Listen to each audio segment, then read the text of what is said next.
Welcome to Webstyle Plus. In this video, I will guide you through how to show or hide folding controls in code editor. By default, VS Code automatically hides the folding controls in the gutter until you mouse over them.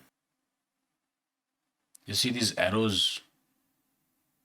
These are folding controls. To make VS Code always show folding controls, do this. From bottom left, click gear icon, select settings, in search filter, type show folding controls. From these two options, select always. Show folding controls, always. Show folding controls for notebook, select always. Now these controls, little arrows, will always show at the left side. To adjust these controls via settings.json file, from settings, go over to the top right and click this file icon. In here, make sure you use these two lines. Editor.show folding controls, always. Notebook.show folding controls, always. These two lines will do the same.